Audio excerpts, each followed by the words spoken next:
to just go and do anything, anywhere. And we can't. We can't, live in certain places, be in certain places. Rules and regulations, all this stuff set against us. What's going on? It's so deep. And then, we can't look at it and get stressed out and feel some type of way about it. We need to understand why, because that's fear right there. That's what it is. When you have so many roadblocks and walls and so much stuff, they're constantly bombarding us with so much shit to keep us down and hold us back. Why? For what? What are they scared of? We don't get an inch. Why?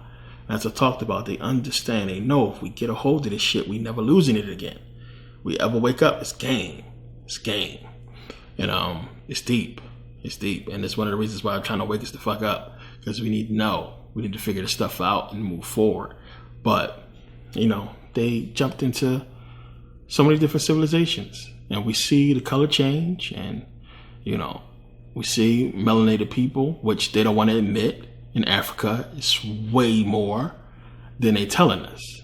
It's way more black people, way more Africans down there. And and to have that many Africans and control that much wealth and money, and they understand that it's infinite oodles of wealth, gold, diamonds, or what have you that's there. They know what's there. That if we ever got our shit together and controlled it, we would control it.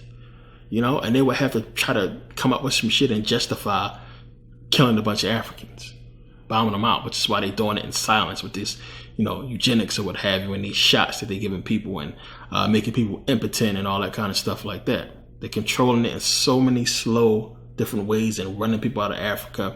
It's a matter of time, people. It's just a matter of time where we're going to be gone. Plain and simple. May not be in this lifetime. Definitely won't be in this lifetime. Might not even be in the next 2 lifetimes. But this is where they're heading, And it's for a reason, It's all for reasons, all heading towards a lot of different things. And when we get into Revelations, which is down the road, it'll fit. It's all going to come together, man. It's all going to come together. It's a lot. But I don't want to waste time and really get too much into this book of stuff that don't really matter. Because for the most part, a lot of these stories are just that. They're stories. To get you caught up in them and to get your mind off of what this stuff is really talking about. Which is Leviticus is giving you voodoo. Plain and simple. It's easy as day. Don't really got DVDs on voodoo. Don't really got to get into it too much here. But that's what it's talking about. So, when you start talking to these Hebrews and, these Bible believers, one of the things that they have to do is keep you in the Bible. That's why they'll never want to go outside. As you see here, we're going outside the Bible. This is how you break it down to figure out what it's really talking about, is to go outside the book. The Hebrews and the Christians want to keep you in that book, keep you in the fairy tales, plain and simple. They want to keep you in it. And one of the things, as I talked about in the video on YouTube, is really understanding what this whole power and energy thing is about. It's deep. So to really, and we're not going to get into it too deeply here, but later, but, to get it and understand, what this energy transfer, this energy is about, what's going on, and to understand what the ancestors is really about. I always get a lot of questions about that, and a lot of people are confused because, one, you have to just really ask yourself something. A lot of people believe that we just talking to these, like when somebody die, then they die and they soul is just out there somewhere waiting for us to get in contact with them. And you have a lot of these medium shows and a lot of stuff to basically really, thank for that bullshit, because that's what it is. People that's telling you that, fairies and, spirits and everything that's out there and all this stuff like that. And a lot of people want to believe it, but come on, if you're going to believe all that stuff, you might as well be a Christian. If you want to believe it. If you want to believe it's fairies out there and these spirits that's out there, if you want to believe that these fairies and spirits are our ancestors, you might as well be Christian. You might as well be religious. Because you got to understand, one, if we're talking about this power and people getting in contact with these spirits, because this is what people is going to tell you, got in contact with the spirits and, spirits told me this. Okay, well, how come the spirits ain't fixing this shit then? If these the spirits of our ancestors who was basically duped by these people, fix it. If they got the knowledge and know-how, give us the information, help us out. Use your spiritual powers to help us in somehow, some way. But nothing. And half of the time, most of these people that's talking to spirits ain't got shit. They have nothing. They don't got nothing. So how come the spirits ain't helping you? That you broke and you need money. So who is these spirits that you supposedly have contact with? So you have to understand, what that's about and what the ancestors and this energy and everything really is, what it pertains to. And it's you. As I always told you, if you follow my videos and follow what I talk about, it's you. It's always been us. You can take it back. Let's take it back to the matriarchal society, as I talked about the women being here first and creating themselves first. So that mother creating that first child and her transferring her energy, a portion of it, which is infinite, into that offspring. Remember, can't create the energy. You can't create it. Can't be created, can't be destroyed. Only transferred from one form to another. So when that baby is created, it's just transferred. Your energy into the child. Boom, here you have the child. Features like the mother. It's the first hint. Second, traits like the mother or the grandmother or what have you. That's the second hint, that it's the same energy. So if you go by the whole notion of spirits and fairies or what have you, where's that energy coming from? If you're going by that notion, that's saying that every child that's born, a new energy is created for them, when we know that's not possible. So when we're talking about ancestors, it's us, because those energies are linked. Plain and simple. We've all seen the stories of kids, 6, 7, 8, whatever, what have you, having memories of past lives, having memories, being able to tell people who they was, how they was killed, and who killed them, in the past life. And they've been validated.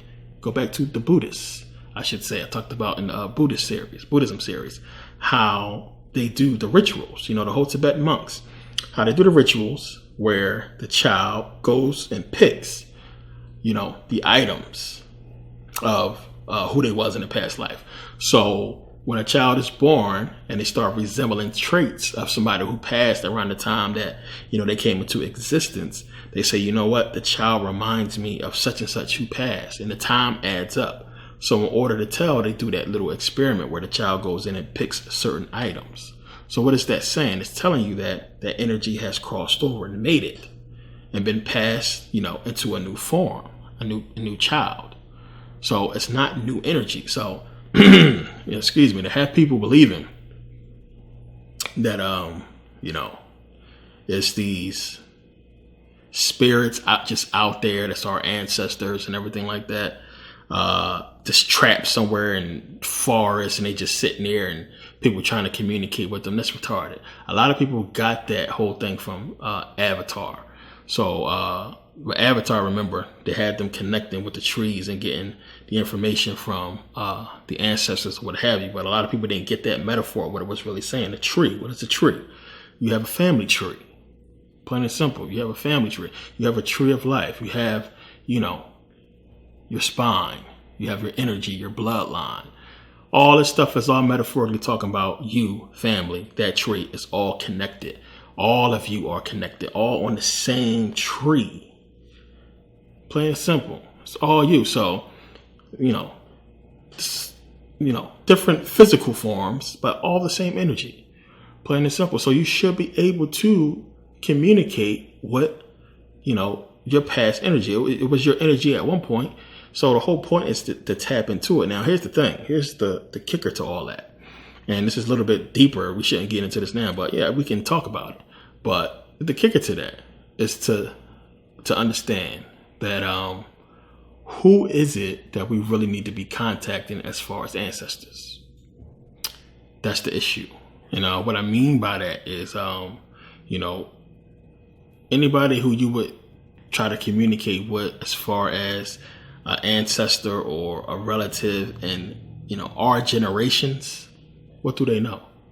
What information do they know? The energy was passed down to you. The knowledge was passed down to you.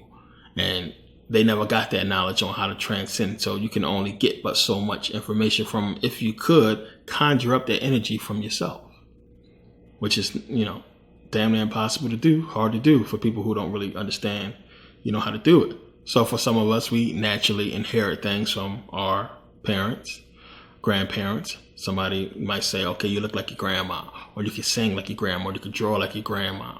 And we get those traits, but as far as memories, and that's totally different. That's a whole different thing that we not there yet no more, to be able to draw on that and pull those answers out. But then again, we would have to go way back, farther than we can really imagine, to find somebody that's in that energetic line to give us the answers that we need. So when people are talking about connecting with the ancestors and talking to them, we're talking about real ancient ancestors. We're talking about, beings who, if they have the answers, we shouldn't be able to connect with them. Not in this life, not here. I mean, it shouldn't be possible, but they know it is possible.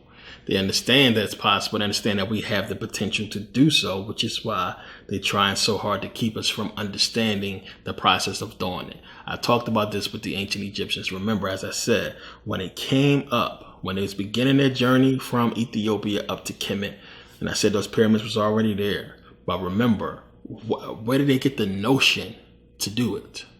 Where did they get the notion, the idea, the know-how to go up to Kemet and not only, go there, but then begin to reestablish these dynasties and these amazing things they did? Again, remember, the pyramids was there when they got there, but you still got to, if you ever been to Kemet, you still have to look at the other unbelievable things that the dynasties built. That's amazing, that we still can't really replicate to this day. So they was getting that information from somewhere. So they was at some point, they was in contact, with the ancestors. And it was in contact because, it was them. They was understanding this information, and understanding this energy was to them as normal as them just having a thought and them being able to know and understand the process. So, what the energetic sacrifices and what they doing as far as the exchanging the energy for what they want, putting the energy towards something to happen for them, and them understanding how that process works. That's what they doing. And it's probably a more deeper or more advanced process to the whole thing that I don't think they can do. So they have figured out other ways around it, which is why we start getting into this whole science thing, because that's basically what it is. Who's the scientists? Who's the eggheads? These people using science. It's almost like an abomination to them, splicing nature and their own little concoction to get something out of it. So since they can't do it naturally, science is the way they go. Physics, science, what have you, is what they're using now to do these things that they can't do, but only a melanated person can. So, getting back into Leviticus. Leviticus basically ends with Moses, finishing up the commandments and the laws and the rituals and what they need to do if they break the laws and everything like that. As I said, it's really not much more to really get into. When you read the Leviticus yourself, you'll see it's just sacrifice this, do that. Aaron's sons dying basically because they went against God's commandment and they burnt up or what have you. So that's like the only crazy thing that happened. A couple other things, but not really. Nothing esoterically that we really need to be getting into at this point. A couple things we're going to go back into later that's going to fit and you'll see. But for now, no. We good. So, but wanted to touch on that part and not really elaborate on it too much more with the whole voodoo thing, because it's going to be coming up where it's going to fit more. So it's plain to see when you understand. You've seen the voodoo 1 and 2. As I talked about before, how they're using energy and using our energy to basically get ahead. And them just giving you validation in Leviticus of, exactly that, what they was doing. And, again, as I said, them foreshadowing and giving you the purpose and the reason for Jesus and his coming, and them basically saying how he's switching from the sacrifice of animals to the sacrifice of human beings. It's all there. It's all there.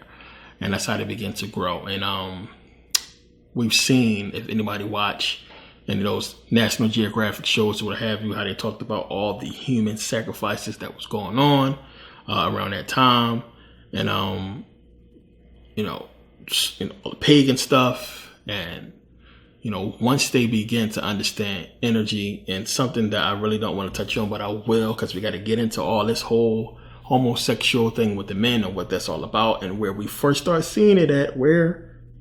Greece. Wow. What is that? We're going to touch on that too, which is it's just deep, crazy stuff, and it'll really get you into the understanding of the church, the Catholic Church, and what that thing is about, them touching boys and all that. We got to get into it. We got to get into it because you got to know. I don't really want to, but we'll touch on it. It's definitely something you want to understand what that's about, because it's power and they understand it. So, it's deep. It's deep. And, we got a lot of sellouts, and it's messed up when we look at this whole situation. And as I talked about with the whole entertainment industry and who's controlling it, and that these people have been controlling us and have been at the forefront of our downfall and have caused it, the reason for our oppression, and how we work for them. We praise them. We watch them every single day. We give them money, all the time. And it's deep.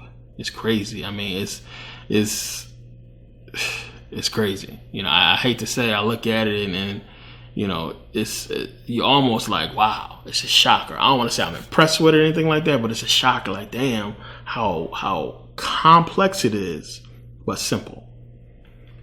And it's complex and simple, plain and simple. But it relies on us, causing our own downfall. And that's the whole universal law part of it. And that's the whole part about they not breaking no laws, because they got us. They got us breaking it for them. They got us falling victim ourselves. I mean, when you really pay attention to everything that's going on, it's us. They're not doing nothing. They're not doing nothing. It's almost like Saul, which is why Saul had so many Sauls, if you understood what it was talking about. This dude putting people in positions to survive. All they had to do was play the game, follow the rules, and do everything right. I set this stuff a certain way, and I did this, and I told them to do this. They were supposed to do that, but they fucked up and got themselves killed. And that's basically how he was trying to justify it as, this is a game. If they play the game right, do what they're supposed to do, don't be greedy, don't do this, then they'll live. And if you watch all the Sauls, you understand it's basically how it was. But a lot of people let the human kick in, and they end up, dying. It's the same thing as I said with The Walking Dead, same type of system. It's easy. The whole thing should have been wiped out. Everything should have been fixed by now with Walking Dead. But what's causing the downfall of the people? This whole human nature thing. People falling victim to greed and jealousy and, fear and everything. And we got this whole zombie problem. They can't get the shit together because they falling victim to human issues. It's stupid. But it's them, again, showing you how they got us and what they're doing. Us basically falling for all the bullshit when we could just fix it. We know the entertainment industry destroying us. We know that shit bad for us. We know it's a trap against us. Praise it every day. Praise it all the time. Cardi B. She getting so much praise now. She knocked up, pregnant, rapper, telling girls to fuck niggas for money. She getting praise from Oprah and from everybody else, and everybody making it like it's a big good thing. And this is the image we putting out to our kids, that you can go and be a stripper and do all this crazy stuff and then go rap about it, and you'll be successful and everybody congratulate you for it. This is what we're telling our kids. That's what we're telling our kids. Look how they setting this up. And then you can't say that to people. Then people, oh, you corny. You don't know what you're talking about. You stupid. And we support the system that's just destroying us. And I've seen so-called conscious people put it in their timelines. People who follow me on Instagram. Cardi B and all these other celebrities and, like I said, though, if you understand it, it's fine. If you understand what's going on and it's entertainment for you, then I can't really knock you for that. But as long as it's bullshit, and as long as when that occasion arises, to call it bullshit, you call it bullshit, and you don't jump on the bandwagon and be like, oh, it's all right. Oh, she all right. And we got to stop thinking, everything's okay because white folks doing it, because white folks are involved. And we do that a lot too. So, you can't just talk about black people listening to hip hop. White folks listen to it too. Well, they running everything. They running the world, so they can do whatever the fuck they want. It's just that simple. Where we at? We at the bottom. The bottom. So, it's deep, when you start getting to this stuff. But again, when you start recapping and putting everything together, seeing how all this stuff fits, the Bible with Exodus and everything, and how it goes into Leviticus with this same theme of the Hebrews basically wandering. So we know they're going to wander for 40 years or for however long they wander, and eventually end up where they're supposed to be at, and we're supposed to somehow ignore the absence of the Egyptians during this whole time, and them possibly looking for them after what happened. But again, doesn't fit with history, and we know this, the whole Ramses thing, that's the biggest giveaway. And it's just one of those things again where we can just clearly outright show you the problem in the Bible, and we can't get no justification for it. But we can show you clear as day that it doesn't fit with Ramses. No way in the world. Ramses was Pharaoh, and during this time of the Exodus. I talked about Thutmose the third, and only person that could have been around that time. But given the time frame they give us of the 15th century BCE, and none of that shit fits with Ramses at all. It doesn't fit. So we can just kill that, even though they'll say Pharaoh in certain Bibles, and they'll say Ramses and others, but they know what they was doing. They know what they was talking about, and they changed the books for that reason, which they weren't supposed to do. But getting into numbers, when we get into that, again, it's just following the Hebrews through the journey, and the big meltdown, of course, is going to come in Deuteronomy, where that's when things start getting interesting from there, and that's when it gets real good. In Deuteronomy, we start putting all this stuff together, more so pertaining to what happened with Jews and history and slavery and everything like that. I mean, it's all there. Deuteronomy was the one that they changed. As I said, it's not the same as the originals, which we'll get into that then. But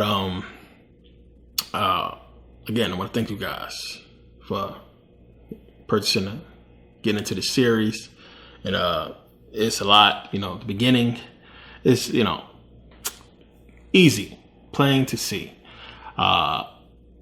and we could touch on the Greek mythology aspects of it, and at some points we will, where it fits, because there's a lot of Greek mythology stuff that we kind of sort of skipped over, not really relevant right now. But this is one of those things, as I said, we gotta come back and put it in where it fits. They were smart in how they wrote this Bible, how a lot of the stuff in the previous books pertain to later books, and make a lot of things make sense. So, for that part, we'll definitely get into that. But thank you guys for really taking the time to purchase and support and watch and really get into this series. I got a lot of feedback from Genesis, and I put out Exodus and Leviticus together for this reason, because again, there's not really so much now we need to get into, but these basic things that we touched on so far is definitely things that you guys need to know going forward as we get into Numbers, Deuteronomy, and really start to set the stage for Joshua. And it's a lot. It's just a lot, and it's just like trying to figure out how to put it together without giving away too much. It's tough to do. It's not an easy thing to do. Trust me. It ain't easy. I may make it look easy. It ain't easy, because there's a lot of stuff I don't want to give away. But we'll get into all this stuff. But the Bible, when it was given to us in slavery, is completely different from what it is now. We know, as I said, it's a lot of changes have been made for a lot of different reasons. A lot of things they took out. I talked about the Deuterocanonicals that was taken out in the 1800s. And if they was left in, where it's pertaining to Constantine and everything like that, a lot of things would have made a lot more sense. And I'm debating, which we'll probably get into those books in this series. I'm debating on that. If we don't get into them completely, we'll touch on them like we did with the Book of Enoch, which we're not done with yet. A lot more we got to get into with that as well. But that's basically it. I don't want to draw it out too long because I want to give away nothing that's important. But this is basically Leviticus. When you get into it, it's getting into Voodoo. We're going to really touch on that more as we go, so we can really pound that point home. And just basically on a surface, just touching on what the Hebrews need to do if they break God's law. So again, it's crazy. All the rituals, all the blood and sacrifices and all that stuff like that doesn't really fit and make sense with a God. Like, for what would So what does he need that for? So on the surface, as a religious person, if a person is religious and following this stuff, they got to be disgusted.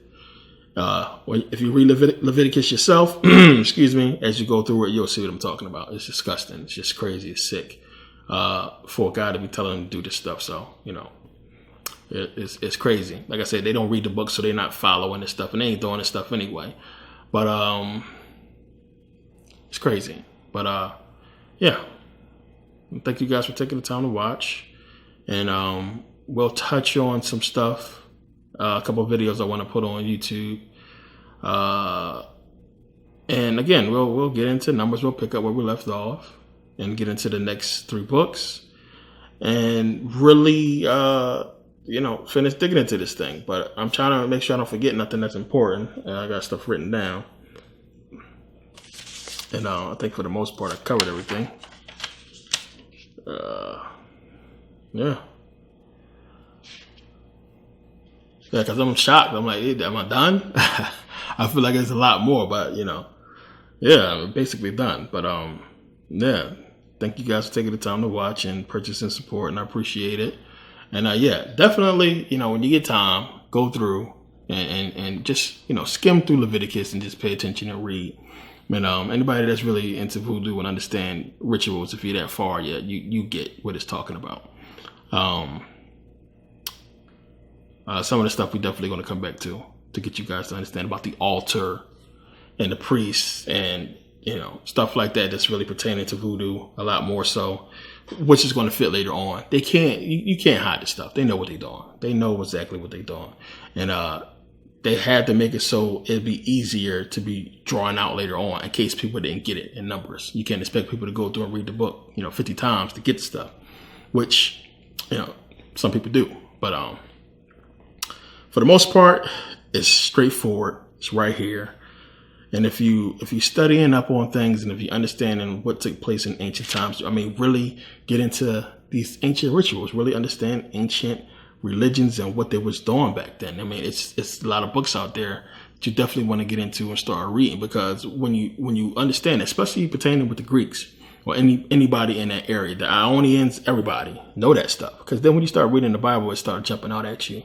Like, okay, I see what they're talking about. And it'll be easy for you to make those connections with certain people. Like, as we start getting down the road, we start getting into Ezra and everything like that, you'll start seeing where Zoroastrianism fits in, Buddhism as well. We'll get into that. It's all in here. They stole everything. They stole it. When people telling you all they did was go through different civilizations and different peoples and steal their shit and then destroy any traces of it. So, people can't say they got it from here. And that's basically what they did. But when it's real, when it actually existed, more people roll about it.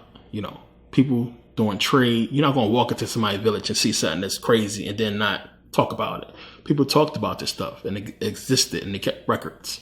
So, and some artifacts survive and a lot of stuff has been found. So when you see all this stuff, they can't hide everything. Then, it gives validity to you being able to bust this book open when you can't find the actual proof. So definitely be digging and be looking out for stuff like that. But, again, thank you guys for taking the time to watch. See you next video.